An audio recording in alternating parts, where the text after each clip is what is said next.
महाकवि सुब्रमण्यम भारती की जन्मभूमि तमिलनाडु की राजधानी चेन्नई के मॉडर्न सीनियर सेकेंडरी स्कूल के छात्र एम वागेश ऑनलाइन माध्यम से जुड़े हैं और प्रधानमंत्री जी आपसे प्रश्न पूछना चाहते हैं। M Vagesh, please ask question. Honorable Prime Minister Sir, Namaste. My name is M. Vagesh. I am student of Modern Senior Secondary School, Nanganallur, Chennai. My question is, how do you handle stress and pressure in the super strong position as a Prime Minister? What is your key factor of controlling stress? Thank you. आप भी बनना चाहते हैं क्या? तैयारी कर रहे हो क्या? धन्यवाद एम वागेश। आज की परिचर्चा का अंतिम प्रश्न देवभूमि उत्तराखंड जो अपनी प्राकृतिक सुषमा के लिए प्रसिद्ध है, उधम सिंह नगर स्थित डायनेस्टी मॉडर्न गुरुकुल एकेडमी की छात्रा स्नेहा त्यागी ऑनलाइन माध्यम से जुड़ी हैं और प्रधानमंत्री जी से प्रश्न पूछना चाहती हैं। स्नेहा, कृपया अपना प्रश्न पूछिए। दिव्य है, अतुल्य है, अदम्य परिचय है आप, युगों युगों के निर्माता, अद्भुत भारत का भविष्य है आप। देवभूमि उत्तराखंड से आदरणीय प्रधानमंत्री मोदी जी को मेरा चरण स्पर्श प्रणाम। मेरा नाम स्नेहा त्यागी है। मैं डायनेस्टी मॉडर्न गुरुकुल अकादमी टेरी फार्म खटीमा उधम सिंह नगर की कक्षा 7 की छात्रा हूँ। आदरणीय प्रधानमंत्री जी से मेरा प्रश्न है कि हम आपकी तरह सकारात्मक कैसे हो सकते हैं। धन्यवाद श्रीमान। थैंक्स स्नेहा। प्रधानमंत्री जी, आप अपने बिजी लाइफ में प्रेशर को कैसे हैंडल करते हैं और इतना प्रेशर होने पर भी हमेशा सकारात्मक कैसे रह पाते हैं? आप यह सब कैसे कर पाते हैं?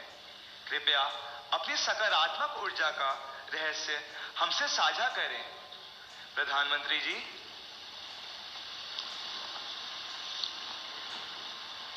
इसके कई जवाब हो सकते हैं। एक तो मुझे अच्छा लगा कि आपको पता है कि प्रधानमंत्री को कितना प्रेशर झेलना पड़ता है।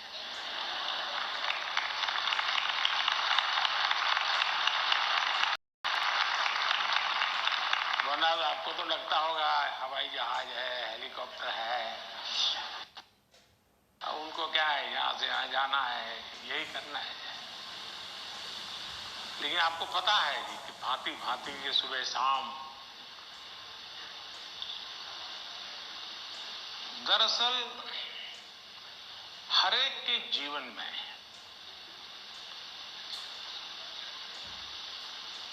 अपनी स्थिति से अतिरिक्त ऐसी बहुत सी चीजें होती हैं जिसको उसे मैनेज करना पड़ता है। जो उसने सोचा नहीं वैसी चीजें व्यक्तिगत जीवन में भी आ जाती है, परिवार जीवन में आ जाती है, और फिर उसे भी संभालना पड़ता है। अब एक नेचर ऐसा होता है कि भाई बहुत बड़ी आंधी आई है, चलो कुछ पर बैठ जाए, निकल जाने दो। कुछ संकट आया है, नीची मुंडी करो यार, समय जाएगा। शायद ऐसे लोग जीवन में कुछ अचीव नहीं कर सकते। मेरी प्रकृति है और जो मुझे काफी उपकारक लगी है, मैं हर चुनौती देता हूं।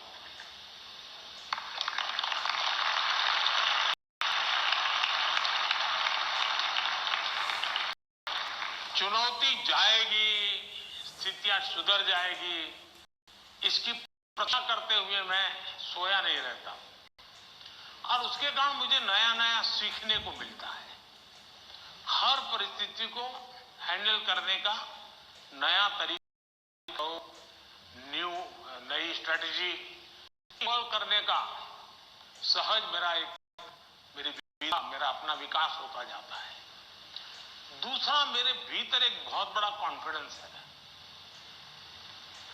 मैं हमेशा मानता हूं कि कुछ भी है 140 करोड़ देशवासी मेरे साथ हैं।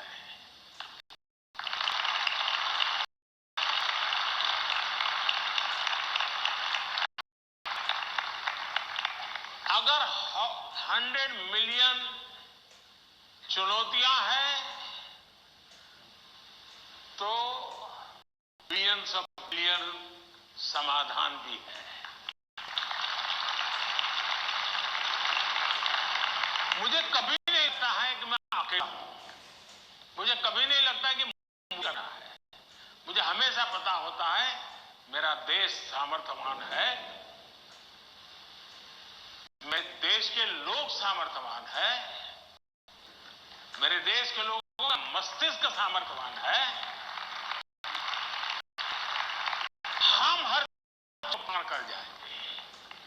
ये मूलभूत में भीतर मेरा सोचने का पिंड है। और इसके कारण मुझे भी नहीं लगता यार मुझ पर आया क्या करूंगा। मुझे लगता है नहीं 140 करोड़ लोग हैं, संभल जाएंगे, ठीक है, आगे मुझे रहना पड़ेगा और गलत हुआ तो गाली मुझे खानी पड़ेगी। लेकिन मेरे देश का सामर्थ्य, और इसलिए मैं अपनी शक्ति देश के सामर्थ्य को बढ़ाने में लगा रहा हूं। और जितना ज्यादा मैं मेरे देशवासियों का सामर्थ्य बढ़ाऊंगा, चुनौतियों को चुनौती देने की ताकत हमारी और बढ़ती जाएगी।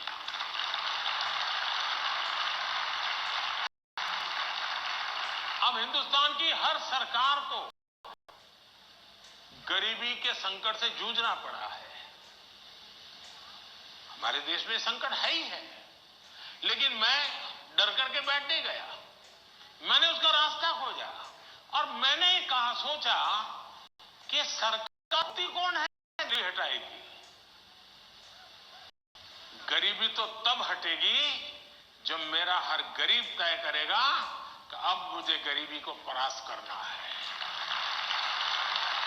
अब वो सपने ही देखेगा तो होगा कि नहीं होगा। तो मेरी जिम्मेवारी बनती है कि मैं उसके सपने को पूरा करने के लिए सामर्थ्यवान बनाऊं, उसको पक्का घर दे दूं, उसको टॉयलेट दे दूं, उसको शिक्षा की व्यवस्था दे दूं, उसको आयुष्मान योजना का लाभ दे दूं, उसके घर से नल पहुंचा दूं। अगर मैं चीजों से रोजमर्रा की जिंदगी से उसको लेना पड़ता है, मैं उससे उसको मुक्ति दिला देता हूं, उसको एम्पावर करता जाता हूं, तो वो भी मानेगा अब गरीबी गई, अब मैं इसको मारूंगा।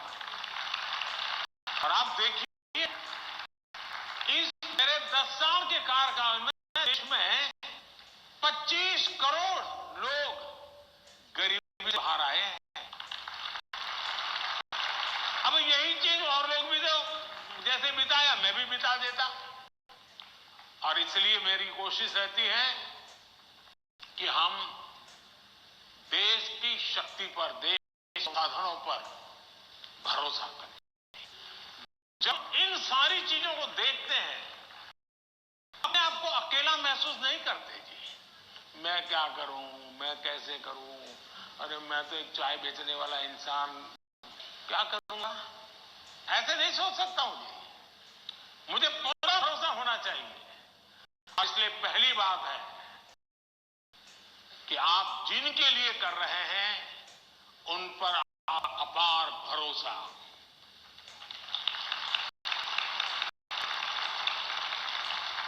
दूसरा, आपके पास निरक्षीर का विवेक चाहिए। कौन सा सही है, कौन सा गलत है, कौन सा आज जरूरी है, अभी नहीं बाद में देखेंगे। आप प्रायोरिटी तय करने का सामर्थ्य चाहिए। वो अनुभव से आता है, हर चीज को एनालाइज करने से आता है। मैं दूसरा प्रयास ये करता हूं।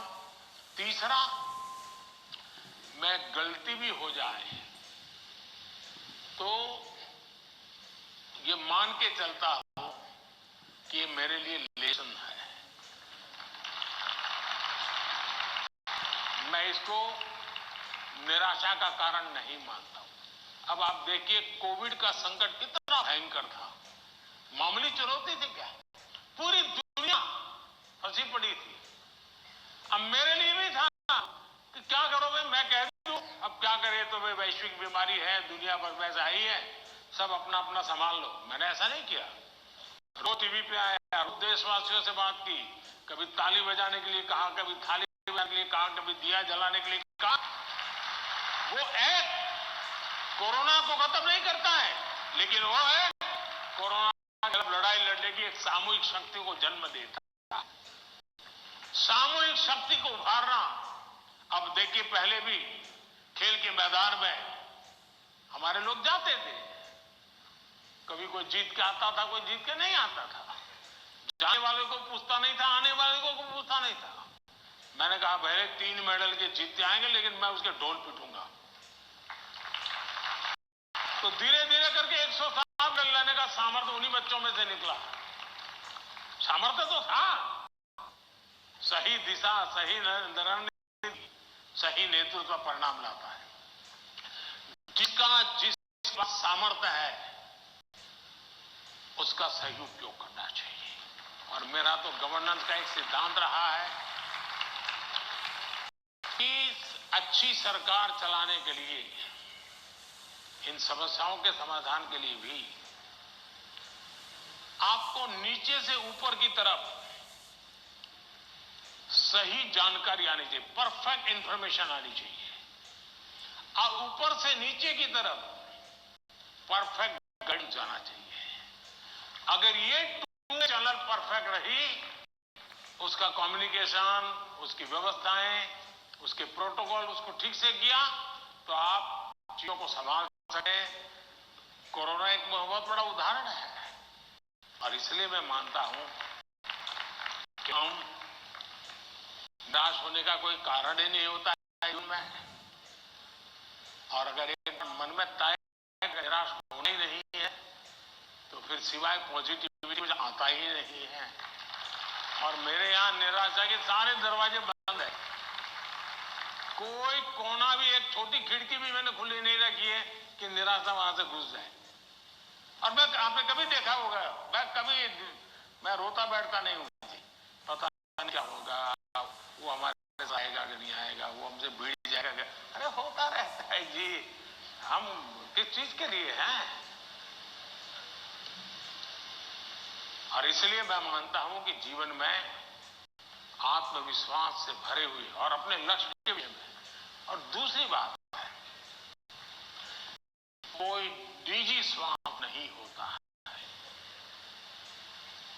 खुद के लिए कुछ करना तय होता है तो निर्णयों में कभी भी दुविधा पैदा नहीं होती है। और वो एक बहुत बड़ी बात मेरे पास, मेरा क्या, मुझे क्या, इससे मेरा कोई लेना देना नहीं। सिर्फ और सिर्फ देश के लिए करना और आपके लिए करना, ताकि आपके माता पिता को जिन मुसीबतों से गुजरना पड़ा, मैं नहीं चाहता हूं कि उन मुसीबतों से आपको गुजरना पड़े।